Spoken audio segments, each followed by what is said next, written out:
ட்ரெண்ட்வுட்ஸ் மக்களுக்கு வணக்கம். இன்னைக்கு நம்மளோட ஷோல யார பத்தி பேச போறோம் அப்படின்னா, இதுக்கு முன்னாடி நம்ம நெறைய வீடியோஸ் வந்து சோஷியல் மீடியாவுல என்ன நடக்குது அப்படின்றத பத்தி பேசியிருக்கோம். Instagram பத்தி பேசியிருக்கோம்.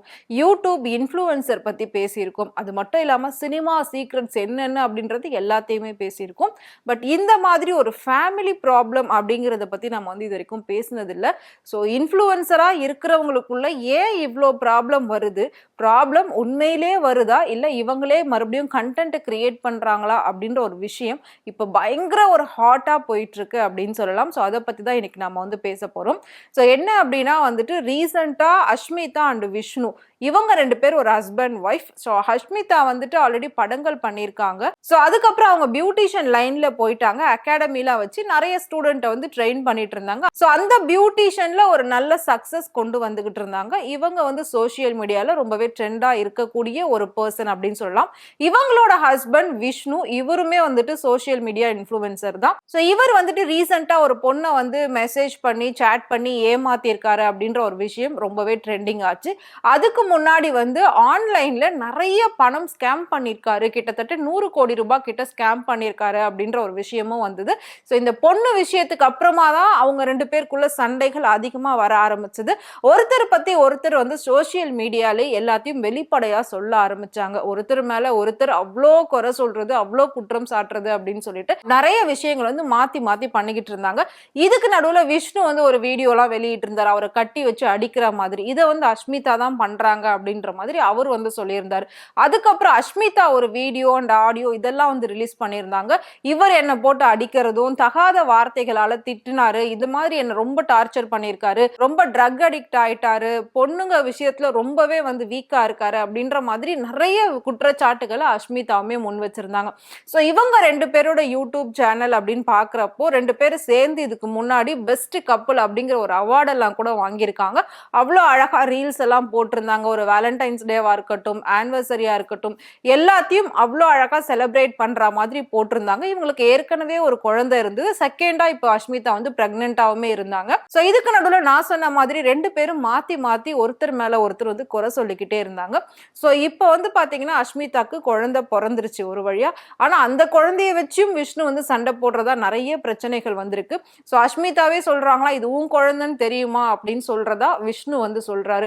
அஷ்மிதா என்ன சொல்றாங்கன்னா நான் எல்லாமே வந்து கிட்டத்தட்ட எல்லா வார்த்தைகளும் அவர் பேசுறது தான். நான் வந்து ஏதாவது 1-2 வார்த்தை பேசுவேன். அதை அவர் எடிட் பண்ணி வேற மாதிரி போட்டு என்ன தப்பா போர்ட்ரேட் பண்றாரு. நான் வந்து அவரை திருத்தி வாழ வைக்கணும் அப்படின்றதுக்காக எவ்வளவோ முயற்சிகளை எடுத்துட்டேன். ஆனா என்னால முடியவே இல்லை.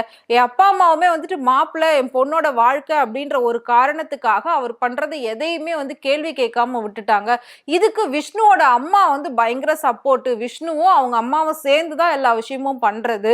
ஸோ விஷ்ணு என்ன பண்ணாலும் அவங்க அம்மா எதுவுமே கேட்க மாட்டாங்க. என்னை வந்து அவ்வளோ பண்ணுவாரு. ஸோ என்னை வந்து அவ்வளோ டார்ச்சர் பண்ணுவாரு, அவ்வளோ அடிப்பாரு, அவ்வளோ கெட்ட கெட்ட வார்த்தைகள்ல வந்து திட்டுவாரு. மேக்சிமம் வீட்டுக்கு குடிச்சிட்டு தான் வருவாரு. அதனாலே என் குழந்தை வந்து அவரை பார்த்தாலே பயப்படும் அப்படின்லாம் வந்து ரொம்பவே குற்றச்சாட்டுகள் சொல்லியிருந்தாங்க. ஸோ இந்த விஷயம் சோசியல் மீடியால பயங்கரமா வைரல் ஆகிட்டு இருக்கு. இதுக்கு நடுவுல இப்ப அஷ்மிதா ரீசெண்டாவுமே ஒரு ஆடியோ வெளியிட்டு இருக்காங்க. என்ன அப்படின்னா அவங்க 2 பேரும் சேர்ந்து கார்ல போறாங்க.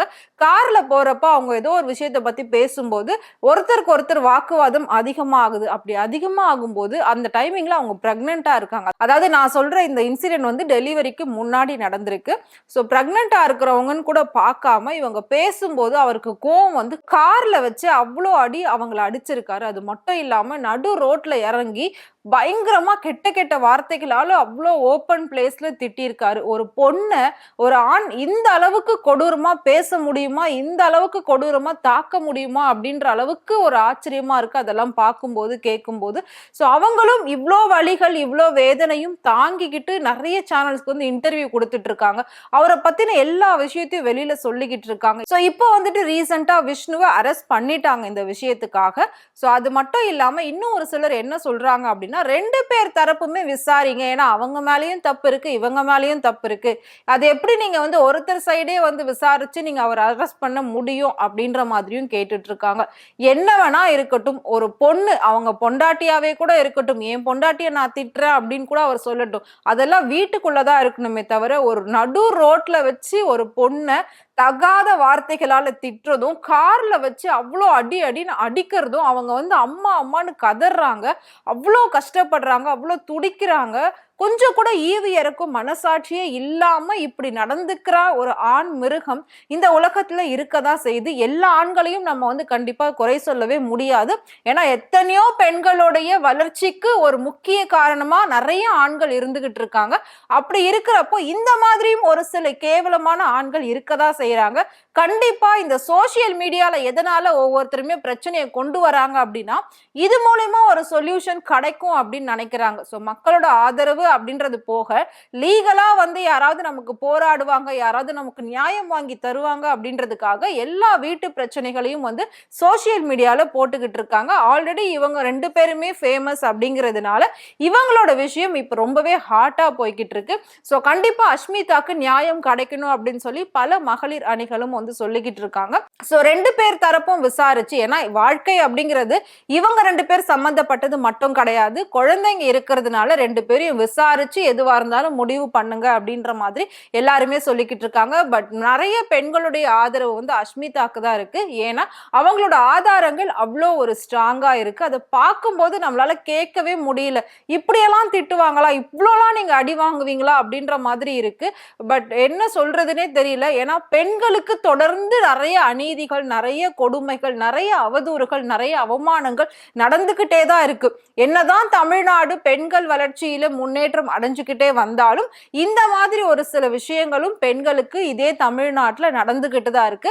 சோ இது எல்லாமே கூடிய சீக்கிரம் வந்து மாறணும். பெண்களுக்குன்னு ஒரு தனி இடம், தனி சுதந்திரம், தனி உரிமை, தனி பாதுகாப்பு இது எல்லாமே இருக்கணும். எந்த பெண்ணுமே ரொம்ப சகிச்சுக்கிட்டு வாழணுங்கிற அவசியம் இல்லைன்ற ஒரு நடைமுறை எப்போ வருதோ அப்பதான் இந்த மாதிரி பிரச்சனைகள் எல்லாமே தீரும். சோ நான் சொன்ன மாதிரி நிறைய பேர் கல்யாணம் பண்ணிட்டு கஷ்டத்திலே வந்து வாழ்ந்துகிட்டு இருக்காங்க. அஷ்மிதாவும் அதுதான் சொன்னாங்க.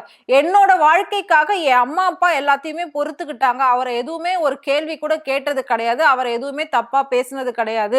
அவர்கிட்ட சண்டை போட்டது இல்லை எனக்காக. ஏன்னா பொண்ணோட வாழ்க்கை, என்னை நம்பி குழந்தைங்க வேற இருக்கு அப்படின்றதுனால என் அம்மா அப்பா ரொம்ப பொறுமையா இருந்தாங்க அப்படின்னு சொல்லி அஷ்மிதா சொல்லியிருக்காங்க. இதே மாதிரி எத்தனை பொண்ணுங்களோட அம்மா அப்பா அழுதுட்டு இருப்பாங்க தன் பொண்ணோட வாழ்க்கையை நினைச்சு, தன்னோட குழந்தைங்களோட வாழ்க்கையை நினைச்சு. இதெல்லாம் வந்து சொல்லவே முடியல. அவ்வளோ ஒரு கஷ்டமா இருக்கு. ஒவ்வொரு விஷயமும் கேட்கும் போது அவ்வளோலாம் வந்து கொடுமைப்படுத்துறாங்க அப்படின்றதுதான் இப்போ வந்து அதிகமா நடந்துகிட்டு இருக்கு. இதுக்கான காரணம் மெயினா வந்துட்டு நீயா நானா, அந்த ஈகோ பிரச்சனை அப்படின்னு சொல்லலாம். நீயும் பெரிய ஆளு, நானும் பெரிய ஆளு, எனக்கு நீ சலிச்சவல்ல, உனக்கும் நான் சலிச்சவல்ல அப்படின்ற மாதிரி அளவுக்கு தான் எல்லாமே ஈகோல போய்கிட்டு இருக்கு. ஒருத்தர் விட்டு கொடுத்து வாழ்ந்தாங்க அப்படின்னா, ஒரு நல்ல அண்டர்ஸ்டாண்டிங்ல வாழ்ந்தாங்க அப்படின்னா எந்த ஒரு பிரச்சனையுமே இல்லை. எல்லாமே வந்து கிளியரா போகும்.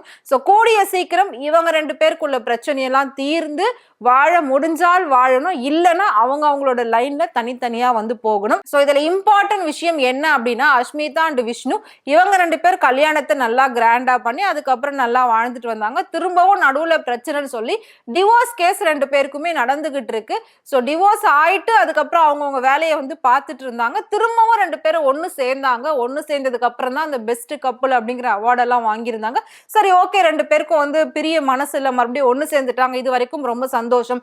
மெயினா வந்து குழந்தைங்க இருக்கிறதுனால ஒன்னு சேர்ந்தது ஒரு பெரிய விஷயம் அப்படின்றது வந்து எல்லாருமே நினைச்சாங்க. திரும்பவும் இந்த மாதிரி பண பிரச்சனை, அடுத்த விஷ்ணு வந்து இன்னொரு பொண்ணு கிட்ட பேசினது பிரச்சனை, இதை வச்சு நிறைய பிரச்சனைகள் வந்து உருவாகி இப்ப 2 பேர் வந்து மறுபடியும் பிரியிற மாதிரியான ஒரு சூழ்நிலையில இருந்துகிட்டு இருக்கு. சோ இந்த விஷயம் எப்படி போகுது அப்படின்றதையும் நம்ம வந்து பார்க்கலாம். உங்களோட ஆதரவு யாருக்கு அப்படின்றதையும் நீங்க மறக்காம எங்களுக்கு கமெண்ட் பாக்ஸ்ல கமெண்ட் பண்ணுங்க. இதே மாதிரி நிறைய இன்ஃபர்மேஷன் டீடைல் உங்களுக்கு டே பை டே அப்டேட் தெரியணும் அப்படின்னு நினைச்சீங்கன்னா மறக்காம ஃப்ரெண்ட்வுட் சேனலை ஃபாலோ பண்ணிக்கோங்க.